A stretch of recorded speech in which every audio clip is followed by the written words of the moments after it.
শুধু কুরআনকে অনুসরণ করলেই যদি আল্লাহ ও রাসূলকে মান্য করা হয় এবং কুরআনের বাইরে যদি রাসূলের কোনো কথা না থাকে, তাহলে আমরা নামাজ কিভাবে পড়ব? কুরআনে তো নামাজ কিভাবে পড়ব, নামাজ কিভাবে পড়তে হয় তা বলা নেই। আল্লাহ কি ভুলে গেছেন এত গুরুত্বপূর্ণ ইবাদত কখন কিভাবে করতে হবে তা বলতে? অজু করো, আল্লাহু আকবার বলে হাত কান পর্যন্ত তুলে বুকে হাত বেঁধে কিবলামুখী হয়ে দাঁড়াও, সানা পড়ো, সূরা ফাতিহা পড়ো, তারপরে একটি সূরা বা অন্তত 3টি আয়াত পড়ো, তারপরে আল্লাহু আকবার বলে হাঁটুতে হাত দিয়ে কোমর বাঁকিয়ে রুকু করো, রুকুতে 3 বার সুবহানাল্লাহ রাব্বিয়াল আজিম বলো, সামি আল্লাহু লিমান হামিদা বলে দাঁড়াও, তারপরে আল্লাহু আকবার বলে মাটিতে মাথা ঠেকিয়ে 2 বার সিজদা করো, আবার আল্লাহু আকবার বলে উঠে দাঁড়াও। এটা 1 রাকাত। এভাবে ফজরে 2 রাকাত, জোহরে, আসরে আর এশায় 4 রাকাত করে, আর মাগরিবে 3 রাকাত নামাজ পড়বে। এই কথা কয়টি বলতে তো 1 পাতার বেশি লাগার কথা না, কিন্তু না, আল্লাহ এসব কিছুই কুরআনে বলেননি। অথচ সূরা আনামের 38 নম্বর আয়াতে ঠিকই বলে দিয়েছেন, আমি কিতাবে কিছুই বাদ দেইনি। তাহলে কি আল্লাহ মিথ্যে বলছেন? তো আল্লাহ কুরআনে নামাজের বিস্তারিত বিবরণ বলেননি তো কি হয়েছে? হুজুর মোল্লাদের তাৎক্ষণিক জবাব, না, আল্লাহ ভুলে যাননি।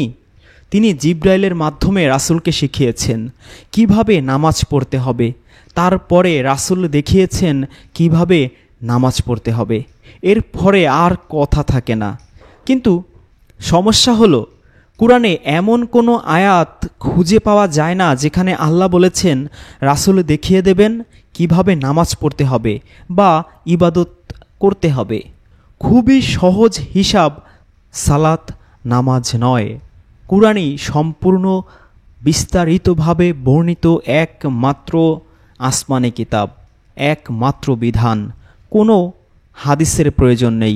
সুতরাং যদি নামাজ নামক প্রার্থনাটির বর্ণনা কুরআনে বর্ণিত না থাকে, তবে আল্লাহ আমাদেরকে এমন একটি আনুষ্ঠানিক প্রার্থনা করার নির্দেশ দিচ্ছেন না।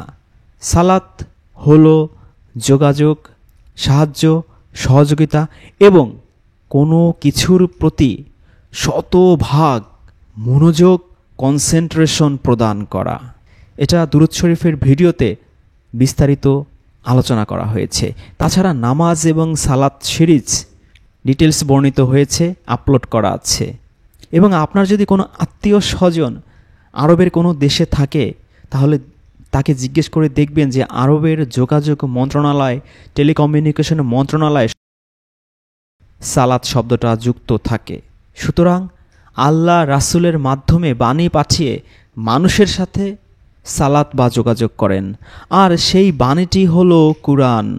সালাত কায়েম করার অর্থ হলো যোগাযোগের মাধ্যমে পাওয়া কুরআনে বর্ণিত সকল বিধান বিনয়ের সাথে, মানে রুকুর সাথে, রুকু নিয়ে বিস্তারিত ভিডিও আছে, সকল বিধান বিনয়ের সাথে মেনে নিয়ে, মানে সিজদা করে, সিজদা নিয়েও 3 পর্বের বিস্তারিত ভিডিও আছে।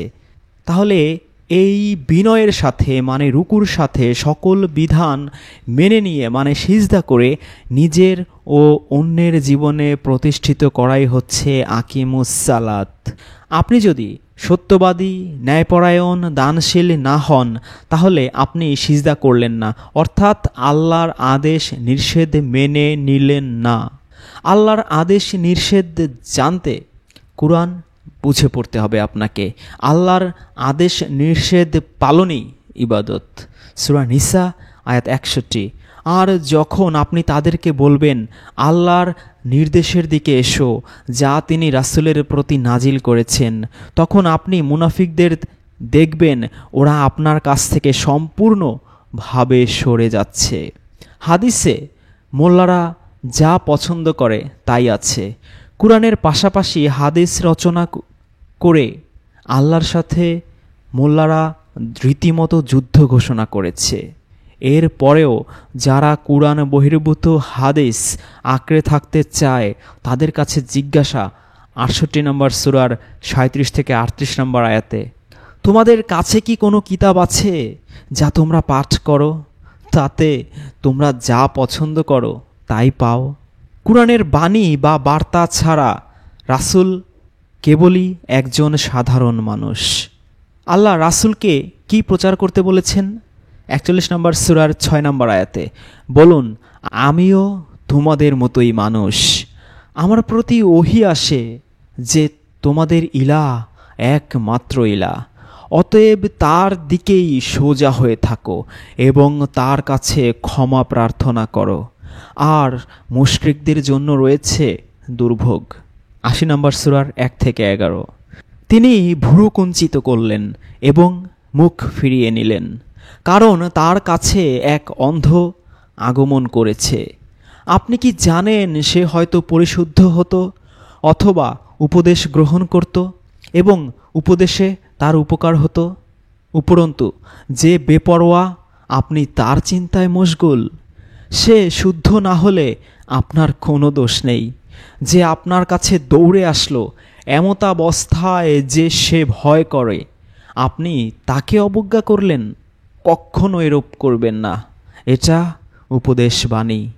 যখন তার কেবল আল্লাহকে ভয় করার কথা ছিল তখন তিনি মানুষকে ভয় করেছিলেন। ৩৩ নম্বর সূরা ৩৭ নম্বর আয়াত। আল্লাহ যাকে অনুগ্রহ করেছেন, আপনিও যাকে অনুগ্রহ করেছেন, তাকে যখন আপনি বলেছিলেন তোমার স্ত্রীকে তোমার কাছেই থাকতে দাও এবং আল্লাহকে ভয় করো, আপনি অন্তরে এমন বিষয় গোপন করেছিলেন যা আল্লাহ পাক প্রকাশ করে দেবেন। আপনি মানুষের নিন্দার ভয় করেছিলেন, অথচ আল্লাহকেই অধিক ভয় করা উচিত। অতপর জায়েদ যখন জয়নবের সাথে সম্পর্ক ছিন্ন করল, তখন আমি তাকে আপনার সাথে বিবাহ বন্ধনে আবদ্ধ করলাম, যাতে মুমিনদের পোষ্যপুত্ররা তাদের স্ত্রীর সাথে সম্পর্ক ছিন্ন করলে সেসব স্ত্রীকে বিবাহ করার ব্যাপারে মুমিনদের কোনো অসুবিধা না থাকে। আল্লাহর নির্দেশ কার্যে পরিণত হয়েই থাকে এবং আল্লাহ যা নিষেধ করেন না তা নিষিদ্ধ করেছেন। ৬৬ নম্বর সূরা ১ নম্বর আয়াত। হে নবী, আল্লাহ আপনার জন্যে যা হালাল করেছেন, আপনি আপনার স্ত্রীদেরকে খুশি করার জন্যে তা নিজের জন্যে হারাম করেছেন কেন? আল্লাহ ক্ষমাশীল, দয়াময়। এ কারণেই মুহাম্মাদের আনুগত্য করো বলা হয়নি কুরআনে, রাসূলের আনুগত্য করতে বলা হয়েছে কুরআনে। কারণ আল্লাহর কথা আর রাসূলের কথা একই, কোনো পার্থক্য নেই। আমরা যদি মানব সত্তা মুহাম্মাদের আনুগত্য করি তবে আমরা গরিবদের প্রতি ভ্রুকুঞ্চিত করব। আমরা আল্লাহর পরিবর্তে মানুষকে ভয় করব এবং আল্লাহ যা নিষেধ করেননি তা নিষিদ্ধ করব।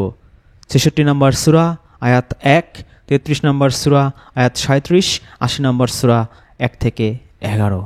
আমাদের রাসূলের আনুগত্য করা আবশ্যক, ব্যক্তি মুহাম্মদকে নয়। ৫৯ নম্বর সূরার ৭ নম্বরে আয়াতটা অত্যন্ত বিখ্যাত। রাসূল তোমাদেরকে যা দেন তা গ্রহণ করো, সূরা হাশর আয়াত ৭। রাসূলকে মান্য করার নামে সুন্নি ও শিয়ারা প্রায়ই কুরআন বহির্ভূত রাসূলের নামে প্রচলিত হাদিসের সমর্থনে যে দুটি আয়াতের উদ্ধৃতি দিয়ে থাকে তার আরেকটি হচ্ছে এই ৫৯ নম্বর সূরার ৭ নম্বর আয়াত, যার পুরো আয়াতে বলা আছে আল্লাহ জনপদবাসীদের কাছ থেকে তার রাসূলকে যা দিয়েছেন তা আল্লাহর রাসূলের, তার আত্মীয় স্বজনের, ইয়াতিমদের, অভাবগ্রস্তদের এবং মুসাফিরদের জন্য, যাতে ধনৈশ্বর্য কেবল তোমাদের বিত্তশালীদের মধ্যেই পুঞ্জীভূত না হয়। রাসূল তোমাদেরকে যা দেন তা গ্রহণ করো এবং যা নিষেধ করেন তা থেকে বিরত থাকো এবং আল্লাহকে ভয় করো, নিশ্চয়ই আল্লাহ কঠোর শাস্তিদাতা। মোল্লা মৌলভী হুজুররা ইচ্ছাকৃতভাবে সম্পূর্ণ আয়াতটি বলে না, গোপন করে, কারণ তাহলে তাদের জারি জুরি ফাঁস হয়ে যাবে। আমরা যদি এই আয়াতটি প্রথম থেকে শেষ পর্যন্ত পড়ি তাহলে নিজেরাই বুঝে যাব রাসূল কি দিয়েছেন আর কি নিষেধ করেছেন। দেখতে পাবো যে রাসূলের দেয়ার নামে হুজুররা যে সকল কুরআন বহির্ভূত হাদিস আমাদের গত 1400 বছর ধরে গিলিয়েছেন সে সম্পর্কে কিছুই এই আয়াতে নেই। যারা এভাবে কুরআনের আয়াত গোপন করে, আল্লাহর নামে ও রাসূলের নামে মিথ্যা হাদিস প্রচার করে, ইসলাম ধর্মকে বিকৃত করে, ধর্মকে তাদের জীবিকা বানায়, তাদের সম্পর্কে আল্লাহ আগেই সাবধান করেছেন। 2 নম্বর সূরা বাকারা আয়াত 79। অতএব তাদের জন্য আফসোস যারা নিজের হাত দিয়ে কিতাব লেখে এবং বলে এটা আল্লাহর পক্ষ থেকে অবতীর্ণ, যাতে এর বিনিময়ে সামান্য অর্থ গ্রহণ করতে পারে। অতএব তাদের প্রতি আক্ষেপ তাদের হাতের লেখার জন্য এবং তাদের প্রতি আক্ষেপ তাদের উপার্জনের জন্য। সূরা বাকারা আয়াত 159। নিশ্চয়ই যারা গোপন করে আমি যেসব বিস্তারিত তথ্য এবং হেদায়েতের কথা নাজিল করেছি মানুষের জন্য কিতাবের মধ্যে বিস্তারিত বর্ণনা করার পরও সে সমস্ত লোকের প্রতি আল্লাহর অভিশাপ এবং অন্যান্য অভিশাপকারীগণেরও। সূরা বাকারা আয়াত 174। নিশ্চয়ই যারা সেসব বিষয় গোপন করে যা আল্লাহ কিতাবে নাজিল করেছেন এবং সেজন্য অল্প মূল্য গ্রহণ করে, তারা আগুন ছাড়া নিজের পেটে আর কিছুই ঢোকায় না। আর আল্লাহ কিয়ামতের দিন তাদের সাথে কথা বলবেন না, না তাদের পবিত্র করবেন। বস্তুত তাদের জন্য রয়েছে বেদনাদায়ক আযাব। যারা রাসূলের হাদিস অস্বীকার করে তারা কাফের। হুজুরদের কল্যাণে এ কথাটি আজ আমাদের আপামর জনতার মুখস্থ হয়ে গেছে। আমরা যারা কুরআন অনুসারী ও রাসূলের নামে বানানো সকল হাদিস অস্বীকারী, তারা কি আসলেই কাফের, নাকি হুজুররা নিজেদের রবের আসনে বসিয়ে এমন বিধান জারি করে আল্লাহর সাথে শিরক করছে? চলুন দেখি কুরআন কি বলে।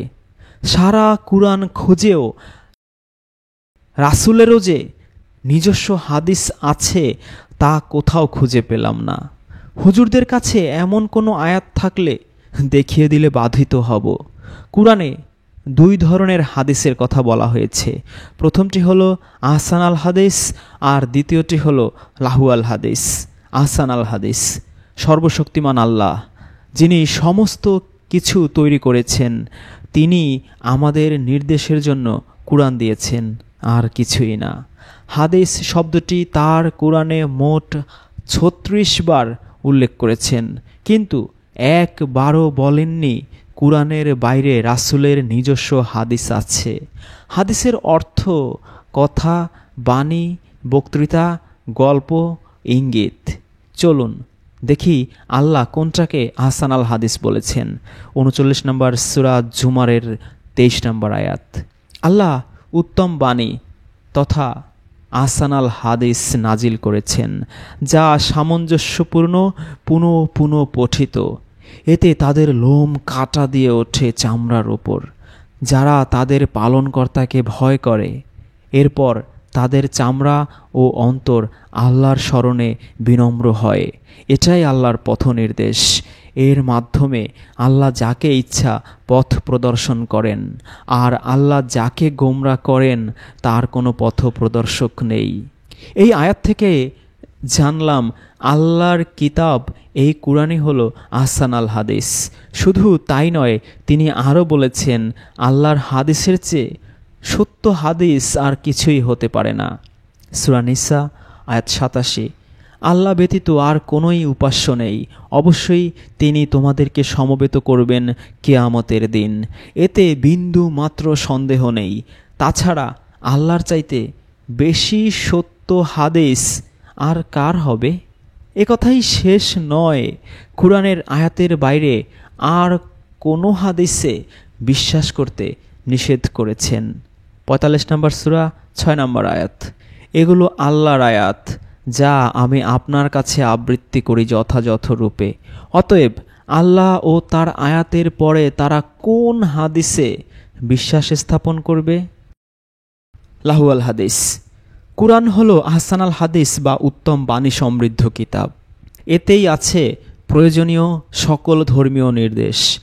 এর বাইরে যত ধর্মীয় নির্দেশ আছে তা রাসূলের হাদিসই হোক বা হুজুরদের ফতোয়াই হোক, সবই লাহুয়াল হাদিস বা অসার কথা।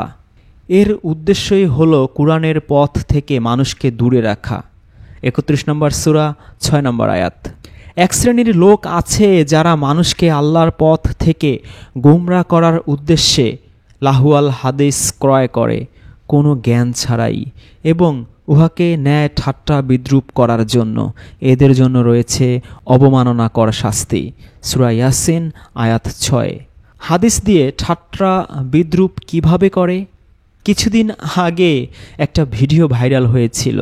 আব্বাসী হুজুর এক কুরআনের ভাইকে দাওয়াত দিয়ে কুকুর দিয়ে আপ্যায়ন করতে চেয়েছিল। হুজুরের দাবি রাসূল কুকুর হারাম করেছেন, আর কুরআনে কুকুর হারাম বলা নেই। আল্লাহ যা হারাম করেননি তা হারাম করার অধিকার কারও নেই, এমনকি রাসূলেরও নেই। আল্লাহ নবীকে তিরস্কারও করেছেন হালালকে হারাম করার জন্য। ৬৬ নম্বর সূরা তাহরিমের ১ নম্বর আয়াত। হে নবী, আল্লাহ আপনার জন্যে যা হালাল করেছেন আপনি আপনার স্ত্রীদেরকে খুশি করার জন্যে তা নিজের জন্যে হারাম করেছেন কেন? আল্লাহ ক্ষমাশীল, দয়াময়। কুকুর আমরা খাই না, আমাদের রুচিতে বাধে, ঘেন্না লাগে তাই হয়তো খাই না, কিন্তু এ কথা বলতে পারি না কুকুর খাওয়া হারাম। কোরিয়ান, ভিয়েতনামি মুসলিমরা আগ্রহের সাথে কুকুরের মাংস খায়, তাদের তো আর বলা যাবে না কুকুর হারাম। লাহুয়াল হাদিসের অনুসারীদের কাছে কুরআনের আয়াত পড়ে শোনানো হলে তাদের প্রতিক্রিয়া কি হবে তা কুরআনে ভবিষ্যৎবাণী করা আছে। আমরা আজও যখন শুধু কুরআন মেনে চলার কথা বলি তখন হুজুরদের মধ্যে একই প্রতিক্রিয়া দেখি। ৩১ নম্বর সূরা ৭ নম্বর আয়াত। যখন ওদের সামনে আমার আয়াতসমূহ পাঠ করা হয় তখন ওরা দম্ভের সাথে এমনভাবে মুখ ফিরিয়ে নেয় যেন ওরা তা শুনতেই পায়নি, অথবা যেন ওদের দোকান বধির। সুতরাং ওদেরকে কষ্টদায়ক, যন্ত্রণাদায়ক আযাবের সংবাদ দাও। কুরআনে আল্লাহ কাফেরদেরকে বলেছেন ৫২ নম্বর সূরার ৩৪ নম্বর আয়াতে, তাহলে তারা এই কুরআনের মতো একটা হাদিস পেশ করুক যদি তারা সত্য বলে থাকে। পরিহাসের বিষয় হলো কাফেররা নয়, বরং ইমাম বুখারী এবং তার বন্ধুরা আল্লাহর কাছ থেকে এই চ্যালেঞ্জের উত্তর দেওয়ার চেষ্টা করেছে, যেই চ্যালেঞ্জ আল্লাহ ৫২ নম্বর সূরার ৩৪ নম্বর আয়াতে দিয়েছেন। তারা রাসূলের নামে লাহুয়াল হাদিস সংগ্রহ করেছে, এমনকি হাদিসে কুৎসি ধারণা তৈরি করেছে। ইমাম বুখারী এবং তার বন্ধুদের মতানুসারে হাদিসে কুৎসি হলো আসলে কুরআনের অপ্রকাশিত আয়াত। এভাবেই তারা আল্লাহর চ্যালেঞ্জের উত্তর দিতে সাহসিকতার সাথে উঠে এসেছে। মুসলিমদের যে হাদিসগুলো কুরআনের সাথে মেলে সেগুলো গ্রহণ, আর যেগুলো অবাস্তব ও কুরআনের সাথে মেলে না সেগুলো বর্জন করার অনুমতি আছে কি? আজকাল অনেককে বলতে শুনি, ভাই আমি সব হাদিস অস্বীকার করি না, যেগুলো কুরআনের সাথে মেলে সেগুলো মানি। এদের অবস্থা শ্যাম রাখি না কুল রাখি। কুরআনের পরিষ্কার নির্দেশ উপেক্ষা করতে পারছে না, আবার এতদিনের বিশ্বাসও ত্যাগ করতে পারছে না। তার উপর কাফের ঘোষিত হয়ে সমাজচ্যুত হওয়ার ভয়ও আছে। কুরআনের সাথে যদি মেলেই তাহলে আর হাদিসের কি প্রয়োজন? কুরআন কি যথেষ্ট নয়? রাসূলের নামে প্রচলিত হাদিসে বিশ্বাসীরা সকলেই এক বাক্যে বলবে, আমরা কুরআন বিশ্বাস করি, কুরআন আমাদের জন্য যথেষ্ট। এটা ওদের মুখের কথা, বাস্তবে এরা কুরআন বিশ্বাস করে না। এরা কি এই আয়াতগুলো বিশ্বাস করে? সতর্কবার্তা, কুরআনের অনুবাদে আরবিতে হাদিস শব্দটির বাংলা অনুবাদ করেছে কথা, বাণী, বার্তা। আবার রাসূলের কথাবার্তাকে বলে থাকে রাসূলের হাদিস। সেখানে তারা ঠিকই আরবি শব্দ হাদিস প্রয়োগ করে, বাংলায় কথা বা বার্তা বলে না। আবার রাসূলকে যদি কেউ বলে বার্তাবাহক, তাহলেও মনে মনে সম্ভবত খুব কষ্ট পায়। ৪৫ নম্বর সূরা ৬ নম্বর আয়াত। এগুলো আল্লাহর আয়াত, যা আমি আপনার কাছে আবৃত্তি করি যথাযথ রূপে। অতএব আল্লাহ ও তার আয়াতের পর তারা আর কোন হাদিসে বিশ্বাস স্থাপন করবে? ৭ নম্বর সূরা ১৮৫ আয়াত। বস্তুত এর পর কোন হাদিসের উপর ঈমান আনবে তারা? ৭৭ নম্বর সূরা ৫০ নম্বর আয়াত। এখন কোন হাদিসে এরপর তারা বিশ্বাস স্থাপন করবে? মুসলিমদের রাসূলের হাদিসের মতো এমন একটা কিতাব অনুসরণ করার অনুমতি দেওয়া হয় না, যেখান থেকে তারা তাদের পছন্দ অনুযায়ী কোনো বিবৃতি বা আইন বা যা অনুসরণ করতে চায় তা বেছে নিতে পারে। এমনকি বুখারী, মুসলিম বা সিয়াসিত্তা হাদিস মানার অর্থই হলো কুরআনের আয়াত অস্বীকার করা তথা আল্লাহর পরিষ্কার নির্দেশ অবজ্ঞা করা। ৬৮ নম্বর সূরা আয়াত ৩৬ থেকে ৩৮। তোমাদের কি হলো? এ তোমাদের কেমন বিচার? তোমাদের কাছে কি কোনো কিতাব আছে যা তোমরা পাঠ করো? তাতে তোমরা যা পছন্দ করো তাই পাও। রাসূলের আনুগত্য করতে যেই খ্রিস্টানরা যিশুকে আল্লাহর পুত্র বানিয়ে গির্জায় উপাসনা করে, বা মুসলিমরা রাসূলের হাদিস ও সুন্নাহ মেনে মসজিদে নামাজ পড়ে, বা আলীকে ইমাম মেনে ইসলাম ধর্মে বিভক্তি এনেছে, বা পীরদের আল্লাহর খাস বন্ধু পেয়ারা দোস্ত মেনে তাদের কবর জিয়ারত করে, বা বর্তমানে রাসূল দাবিদারদের পায়ে আদম সিজদা করে। কেন এমনটা করে? মানুষের স্বভাবই হলো ভেড়ার মতো। রাখাল যেমন ভেড়ার পালকে লাঠি হাতে প্রতিদিন তাড়িয়ে চড়াতে নিয়ে যায় এবং দিন শেষে আবার পথ দেখিয়ে বাড়ি নিয়ে আসে, তেমনি এদের দরকার একজন জীবন্ত মানুষ রাখাল অথবা মানুষ রাসূল অথবা ইমাম, নেতা, পীর বা হুজুর, যে এদেরকে হাত ধরে টেনে টেনে বেহেশতে নিয়ে যাবে। আমাদেরকে রাখালের মতো তাড়িয়ে নেয়াকে আরবিতে বলে রাইনা। আল্লাহ রাসূলদেরকে রাইনা বলতে নিষেধ করেছেন। রাসূলরা রাইনা নয়, তাদেরকে আমাদের প্রতি লক্ষ্য রাখতে বলেছেন। উনজুরনা অর্থাৎ আমাদের তার কথা শুনতে বলেছেন এবং সেই মতো চলছি কিনা তা লক্ষ্য করতে বলেছেন। সূরা বাকারা আয়াত ১০৪। হে মুমিনগণ, তোমরা রাইনা বলো না, উনজুরনা বলো এবং শুনতে থাকো, আর কাফেরদের জন্য রয়েছে বেদনাদায়ক শাস্তি। এখনও অনেকে রাসূল খুঁজে বেড়ায় এবং সেই সুযোগকে কাজে লাগিয়ে কেউ নিজেই রাসূল সেজে বসে, আবার কেউ কুরআন হাদিসের পণ্ডিত সেজে ধর্মের শিক্ষক বনে শিক্ষকতা ও ওয়াজ মাহফিলের নামে পেট ভর্তি করে। নতুন কোনো রাসূল বা শিক্ষকের দরকার আছে কি? নতুন কোনো রাসূল আসলে কি আমাদের নতুন কোনো শিক্ষা দেবে, নাকি কুরআনের গবেষণা করে নতুন কোনো আল্লাহর বিধান বের করবে? না রে ভাই, আল্লাহর বিধান আদম থেকে আজ পর্যন্ত একই ছিল, আছে এবং থাকবে। সব ধর্মের মূলেও এই একই বিধান। নতুন কোনো রাসূল আসলেও সেই একই বিধানই দেবে। সত্য বলুন, ন্যায়পরায়ণ থাকুন, পরোপকার করুন, না পারলে অন্তত কারো ক্ষতি করবেন না, মানুষের সাথে ভালো ব্যবহার করুন, বিপদে আপদে সাহায্য করুন, কখনো জুলুম করবেন না, ঘুষ খাবেন না, সুদ খাবেন না ইত্যাদি। সুতরাং নতুন রাসূল আসলেও লাভ নেই, আল্লাহর এই বিধান অপরিবর্তিত থাকবে। আপনার এই সকল গুণাবলীর উপরে করা কার্যের বিচার পরকালে হবে। আপনি হিন্দু নাকি মুসলিম নাকি খ্রিস্টান নাকি ইহুদি, এ প্রশ্ন জিজ্ঞাসা করা হবে না। ৪১ নম্বর সূরা ৪৩ নম্বর আয়াত। আপনাকে তো তাই বলা হয় যা বলা হতো পূর্ববর্তী রাসূলগণকে। নিশ্চয়ই আপনার পালনকর্তার কাছে রয়েছে ক্ষমা এবং রয়েছে যন্ত্রণাদায়ক শাস্তি। 42 নম্বর সূরা 14 নম্বর আয়াত। তাদের কাছে জ্ঞান আসার পরেই তারা পারস্পরিক বিভেদের কারণে মতভেদ করেছে।